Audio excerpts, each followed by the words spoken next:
A educação é a base para tudo. E se você quer acabar com o povo, neguem educação a esse povo. E é isso que este país está fazendo, sucateando a educação.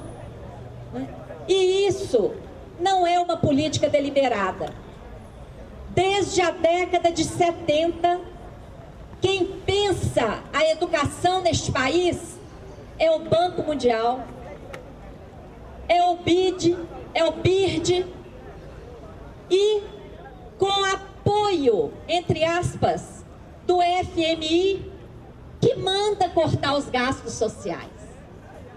Então, a gente tem que olhar lá atrás. Inclusive, tem uma tese de colegas de vocês, maravilhosa, que mostra o impacto das políticas de organismos internacionais sobre a educação. É só quando a gente chega lá e que a gente estuda isso, é que a gente entende por que fazem tudo ao contrário do que deveriam fazer. Se pode, essa quantidade de mestres que deveriam receber a reverência de todos os brasileiros e brasileiras, porque é a partir de vocês é que se constrói a base para o país avançar. Olha a humilhação, olha o sucateamento. Isso não é um acaso. E isso não está descolado do tema que eu vou tratar aqui hoje, que é o endividamento público. Então, eu queria começar por essa reflexão de quem pensa a educação no Brasil. Qual é o projeto de educação para esse... Aliás, nós ficamos sem Plano Nacional de Educação anos, né? Isso é a prova, é o descaso. E os projetos por aí que levaram à privatização da universidade, à privatização do ensino médio básico, podem olhar de onde vem. Vem de projetos do BID, do BIRD, e decorrem, e eles só encontram espaço porque desde 1983 o FMI manda cortar gastos sociais. Gastos não, né? Vou corrigir. E investimentos sociais. Então, veja bem como é que as coisas encaixam. O FMI manda cortar investimentos e aí abre espaço para iniciativa privada. O FMI determina que tem que fazer privatização, porque o Estado tem que ser mínimo e etc. Abre espaço para privatização. Não é? Então, e por que o FMI, o BID, o BIRD tem tanto poder nesse país? O FMI, gente, entrou aqui em 1983, logo após a crise fabricada pelos bancos em 1982. Nós estamos vendo esse processo se repetir na Europa agora. Os bancos provocaram a crise dos derivativos e abriram espaço para a entrada do FMI na Europa. E olha o que estão fazendo na Europa. Primeiro mundo, detonando os direitos sociais, acabando com o Estado Social de Direito que eles já haviam conquistado, né? Então é a mesma receita que, em vez de destinar remédio, destina veneno, né? E o Banco Mundial está aqui desde a década de 70, com a ditadura militar.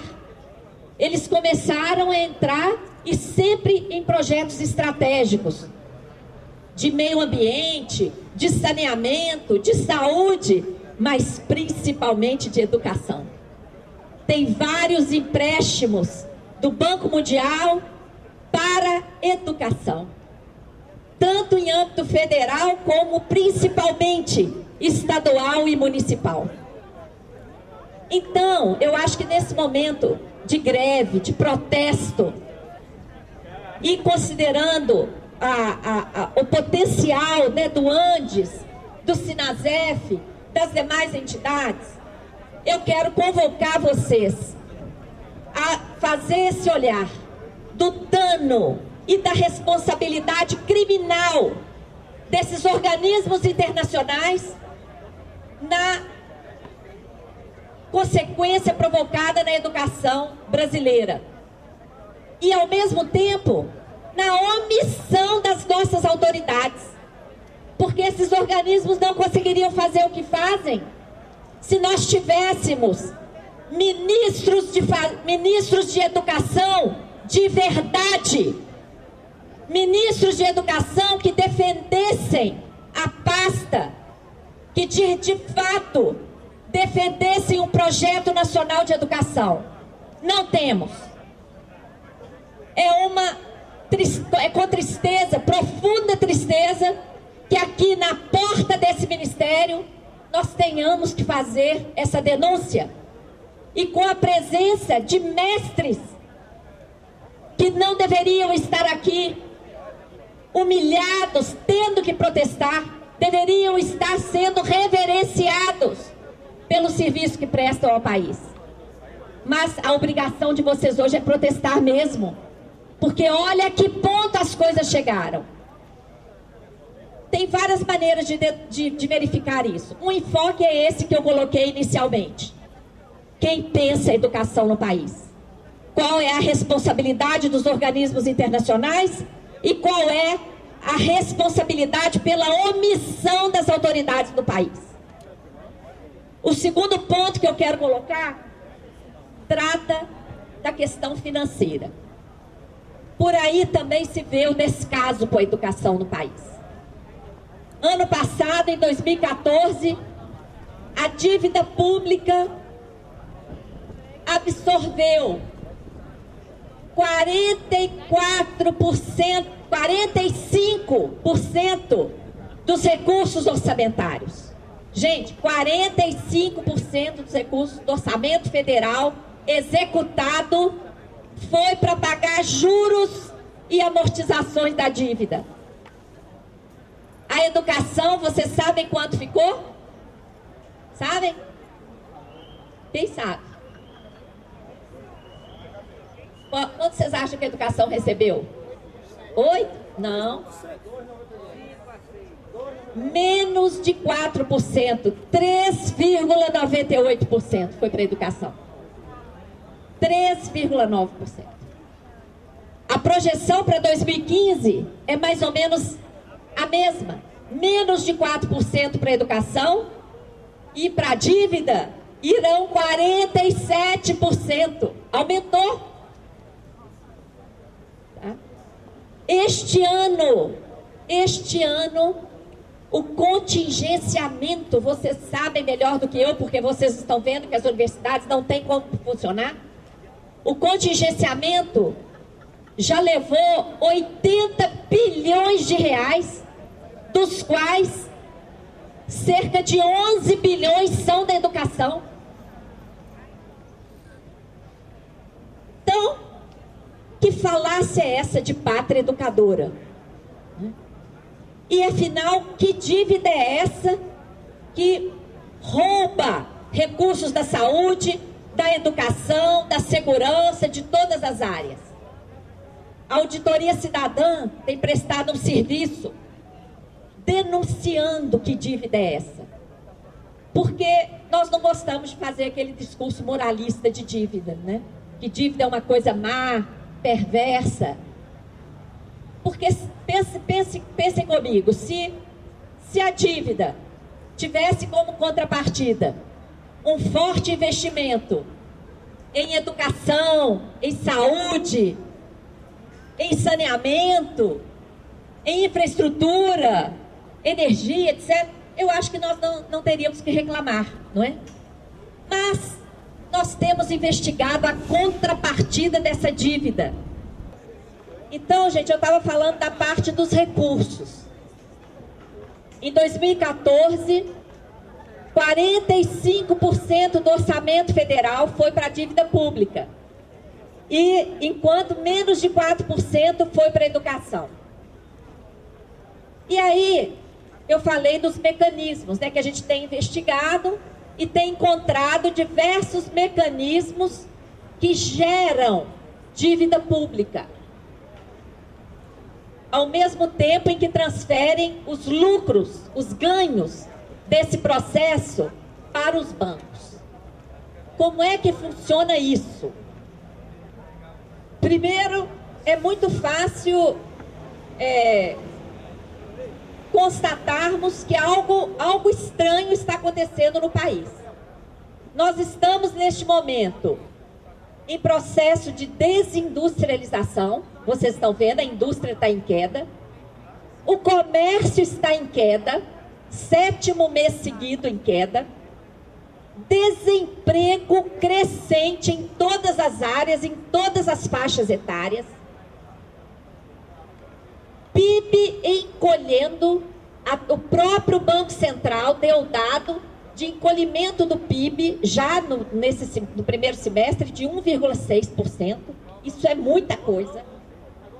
E como é que pode, com o país todo em queda, o lucro dos bancos, ano passado, superou 80 bilhões de reais, gente, é quase o orçamento da educação, o lucro dos bancos. E este ano, o lucro dos bancos anunciado no primeiro trimestre e no segundo trimestre já é 15% superior em cada trimestre ao que foi no ano passado. O que vocês acham? Que mágica é essa? Que mágica é essa? A atividade bancária não acompanha a atividade econômica? É ou não é? Que mágica é essa?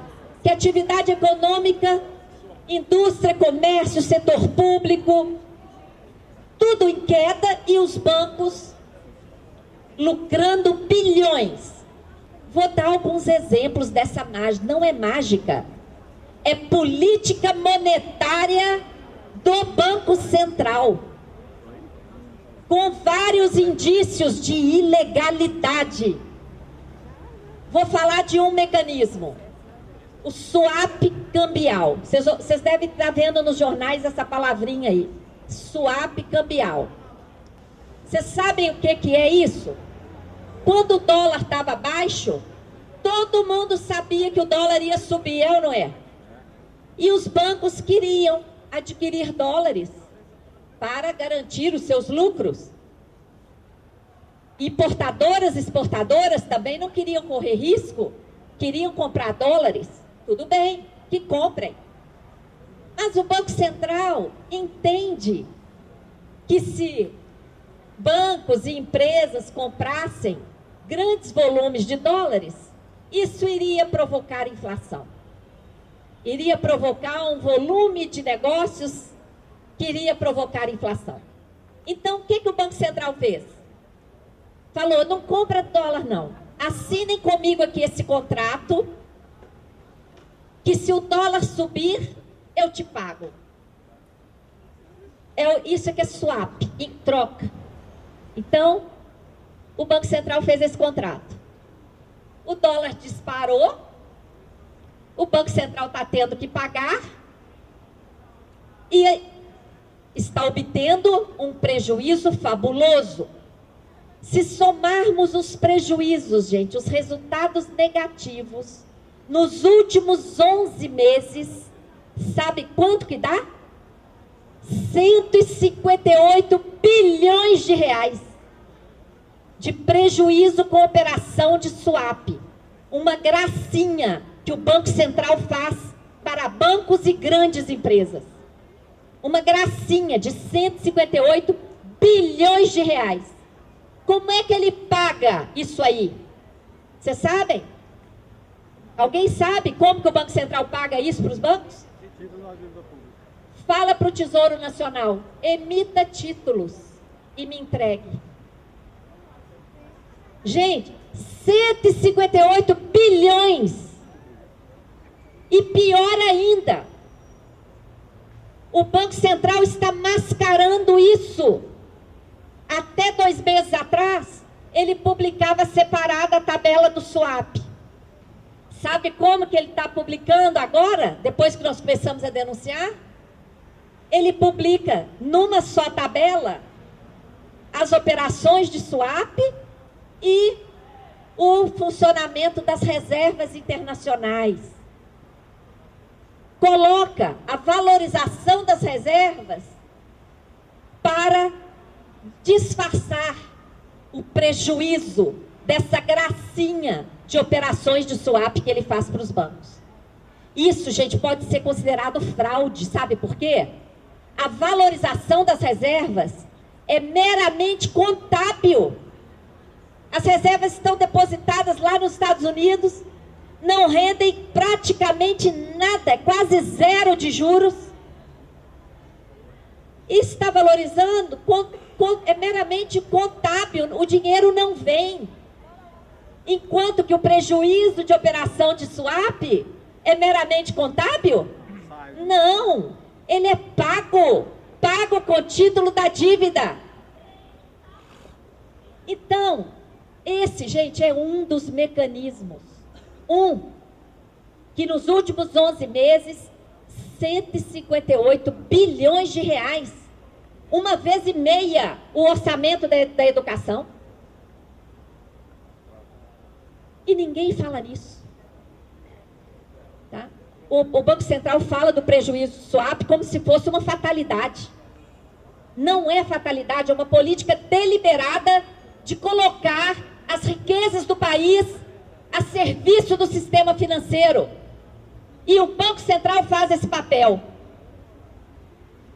Segundo mecanismo que eu quero denunciar aqui: operações de mercado aberto ou compromissadas. O que é isso?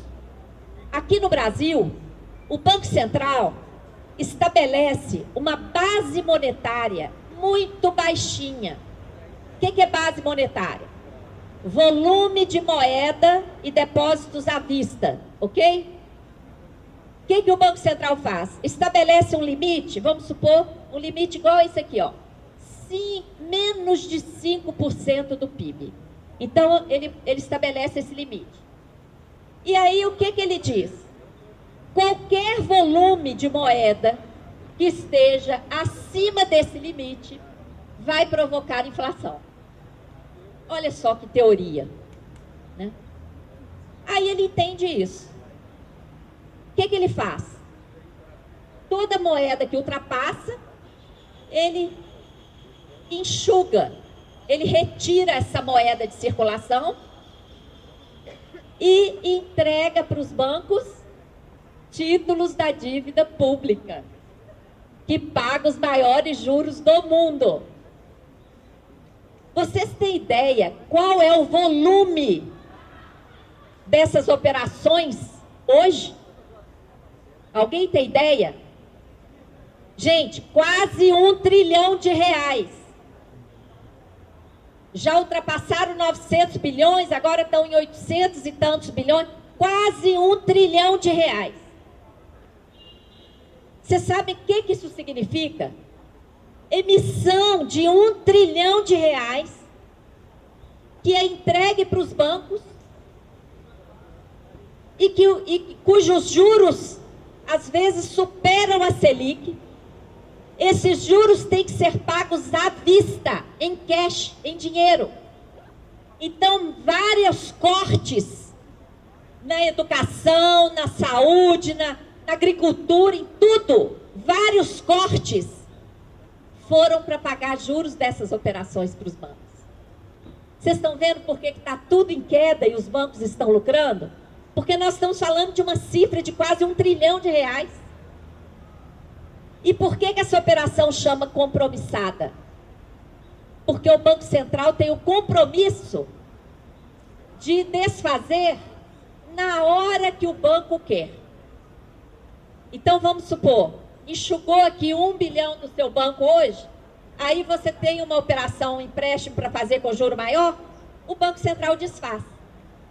Mas enquanto o banco não tem uma operação melhor para fazer, o Banco Central garante essa remuneração.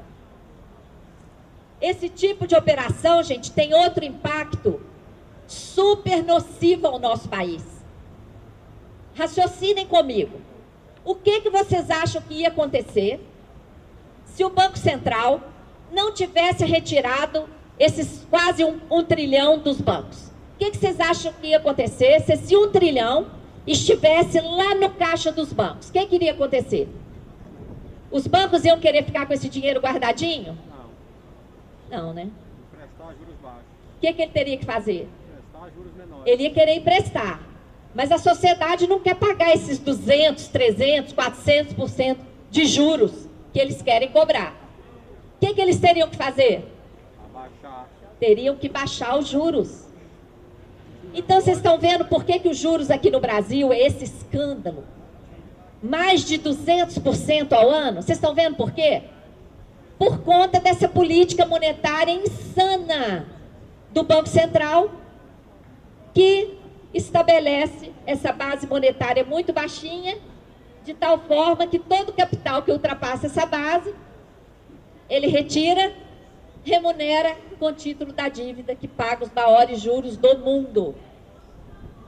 Esse é outro mecanismo que não só está fazendo explodir o volume de dívida pública, como leva um grande volume de recursos para pagar juros. Juros sem justificativa alguma, sem benefício algum, porque é uma política monetária completamente insana, né? E ainda por cima faz aumentar o juro de mercado. Eu tenho tido a oportunidade de participar de debates no exterior. Quando eu falo que o juro aqui no Brasil é mais de 200% ao ano, o palestrante estrangeiro do meu lado me dá aquela chamada, fala, corrige aí, você falou errado, você falou mais de 200 de juros, mais de 200%. Eu falo, não, pior é que é verdade, é mais de 200, e o do cartão de crédito e cheque especial chega a quase 400. Ninguém acredita, gente. E isso acontece por uma política deliberada do Banco Central do Brasil. Então, gente, eu venho aqui hoje, né, para trazer essa contribuição, trazer essa reflexão, porque quando a gente coloca esses mecanismos que geram dívida, você vê a necessidade de avançar nessa luta da auditoria. Porque fazer esse discurso sem provar é uma temeridade, concordam? Para fazer esse discurso, nós temos que ter as provas. Nós temos que ter a documentação que comprove essas ilegalidades, esses abusos. E a ferramenta que faz isso, que tem acesso a provas, documentos, que faz essa análise e tudo mais, é a auditoria, né? Então, em primeiro lugar, eu já quero agradecer ao ANDES pelo apoio que ele dá à Auditoria Cidadã da Dívida, é um apoio histórico, não só um apoio de uma contribuição que vocês dão mensalmente, mas o apoio ao reconhecimento da luta, né? Aos grupos de estudos que vocês nos ajudam. Está aqui o professor Alexandre, a professora Marta, que tem participado das nossas reuniões, mas é preciso fazer muito mais. É preciso ter um grupo permanente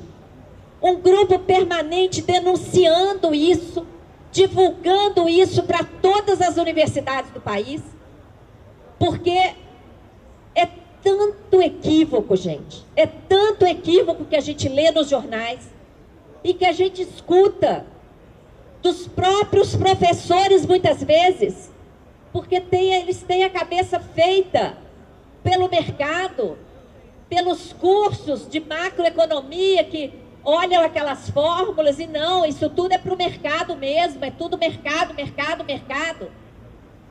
Tem que colocar o pé no chão e olhar na prática o que está acontecendo. Porque, afinal, quem é o mercado? Aqui no Brasil, esse mercado financeiro é altamente concentrado. Não chega a 10 grandes bancos. E aí? Quase a metade do orçamento federal vai para esse setor.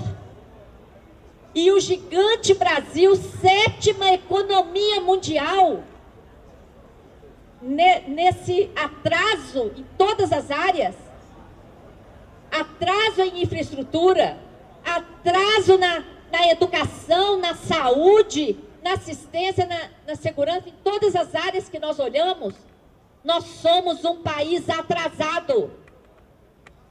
Por quê? Para alavancar o nosso desenvolvimento socioeconômico, tem que enfrentar esse sistema da dívida. Tem que enfrentar esse ralo que absorve quase a metade dos recursos do orçamento federal todo ano. E, além disso, a dívida está pautando a economia nacional. Qual é a principal meta do nosso modelo econômico? Apesar de sermos a pátria educadora, onde é que está a meta da educação no nosso modelo? Ela não aparece. Qual é a principal meta? É o superávit. É a inflação. De uma forma, a meta de inflação tem sido perseguida por um modelo que não combate o tipo de inflação que nós temos no Brasil. Como é que se tenta debelar a inflação aqui? Subindo juros. Sendo que o tipo de inflação que nós temos vem de preços administrados, abusivos. Energia no Brasil é das mais caras do mundo, telefonia das mais caras do mundo, gasolina a mais cara do mundo. E depois sobe juro para combater a inflação. É piada. Entendeu? É mais um mecanismo para transferir recursos públicos para o setor financeiro privado e empobrecer o país. Porque à medida que você aumenta todos esses preços administrados, você tira dinheiro do bolso do trabalhador. Porque todo mundo paga água, luz, telefone, energia, transporte, etc. Então você onera um por um, uma por uma, os cidadãos desse país. E aumenta o juro para combater a inflação. Ridículo. Então, as metas do nosso modelo econômico, superávit e inflação desse jeito, são metas que privilegiam esse esquema da dívida. Então, é a dívida que pauta o modelo econômico. É a dívida que leva o privilégio financeiro do ajuste fiscal. Os jornais falam todo dia do ajuste fiscal, para cá, para lá, ajuste fiscal, mas não fala para quê. Como é conseguido o ajuste fiscal? Eu já falei no início, 80 bilhões de cortes este ano, até agora, porque vão cortar mais, porque teve queda da arrecadação, vão ter que cortar mais. Mais de 80 bilhões de cortes. Mas, ao mesmo tempo, os juros subiram. Das eleições para cá, gente, de outubro do ano passado para cá, os juros já subiram 30%. A taxa Selic estava em 11% ao ano, o que já era absurdamente alto, e agora está em 14,25%.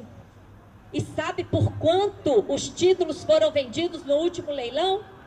16,4%. Por quê? Vocês sabem como funcionam os leilões? Os leilões funcionam com os dealers, os bancos, os poucos bancos que compram diretamente.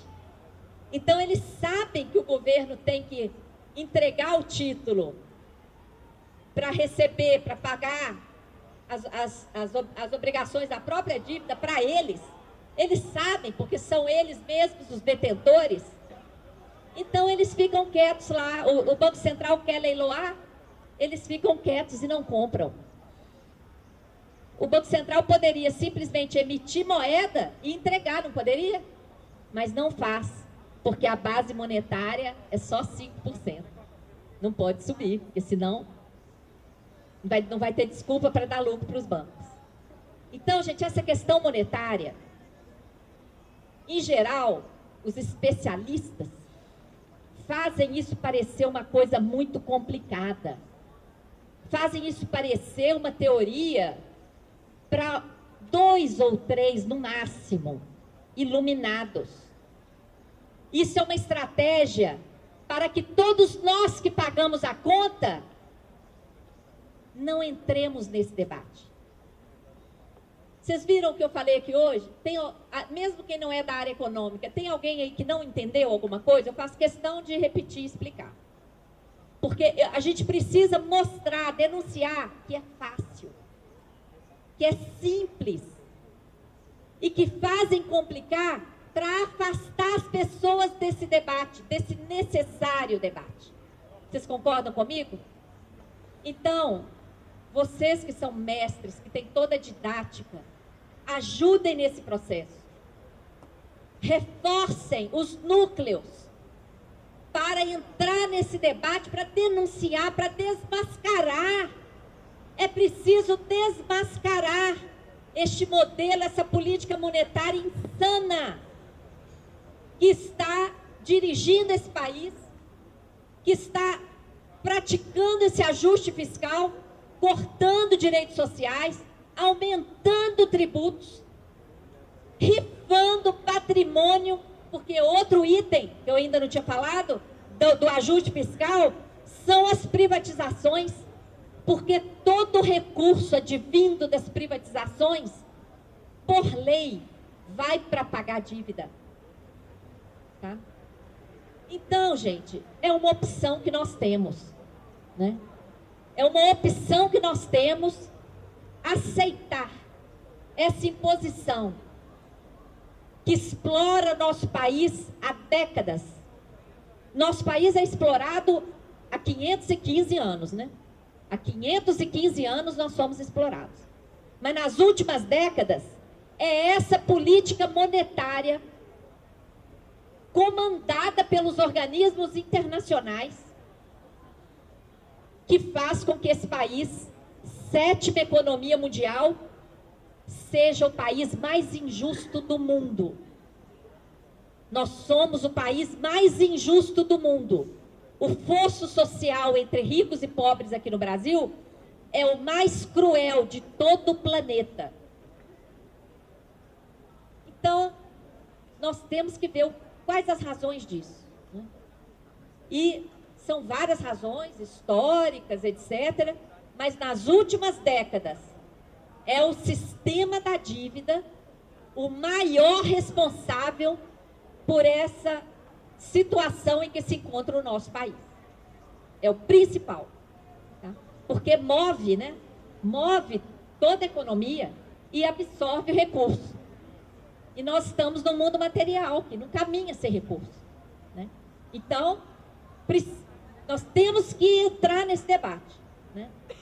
Eu fico à disposição aí para responder algumas perguntas, né? E agradeço profundamente o apoio que o Andes já vem dando e convoco vocês a aprofundarem nisso aí, a exigir, não é, que recursos cheguem aonde tem que chegar. Porque recurso, gente, não é o problema do nosso país. Era para esse país aqui estar em outro patamar. Recurso não é o problema daqui. É um problema de opção política, de destinar recursos para o setor financeiro privado e para o exterior, né? Levando também as nossas matérias-primas, né? O Brasil está aí com essa exportação veloz, brutal. Eu sou de Minas Gerais, acredito que alguns aqui também sejam de Minas Gerais. Olha lá. Não, de Minas Gerais. Nosso belo estado está substituindo as montanhas por buracos. E buracos de água contaminada. Porque eles estão levando minério lavado. Então nós estamos aí numa crise hídrica, mas o minério está sendo exportado lavado. Tá? Levado por um mineroduto até o porto de Vitória com água. E tudo isso está interligado. Né? Por que essa subserviência toda? Por que a gente entrega? E olha, minério, nióbio, prata, prata, ouro, pedra, petróleo. Não dá 2 safras, não. É aquela safra que existe e foi. Porque se continuar esse modelo que está detonando com as riquezas do país para receber as migalhas que a Bolsa de Chicago quer pagar, porque é lá que eles dão o preço, daqui a pouco, gente, daqui a alguns anos, a situação do país será muito grave e muito mais difícil reverter. A cada dia fica mais difícil reverter, porque a entrega está sendo grande demais. É muito grave mesmo o que está acontecendo com o Brasil. E essa crise, se não mudar essa política, e nós não temos nenhum indício de que vai mudar, porque essa reforma ministerial foi uma brincadeira, uma mera troca de cadeiras, né? Não há nenhum indício de que as coisas vão mudar.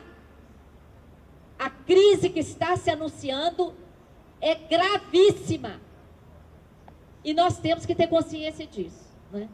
E a arma que nós temos a oferecer e incentivar, junto com vocês sabem melhor do que a gente, a arma do conhecimento. É através do conhecimento, da divulgação, do empoderamento social, com as verdadeiras políticas que estão sendo praticadas nesse país, é que a gente vai ter força e condição de exigir uma mudança necessária. Eu fico, então, muito agradecida por esse convite, muito honrada de estar aqui com vocês, participar desse protesto, dessa denúncia, e fico à disposição para responder algumas perguntas que vocês têm. Muito obrigada, gente. A gente agradece muito aqui a presença da Maria Lúcia. Se alguém quiser fazer alguma intervenção, contribuir para um debate,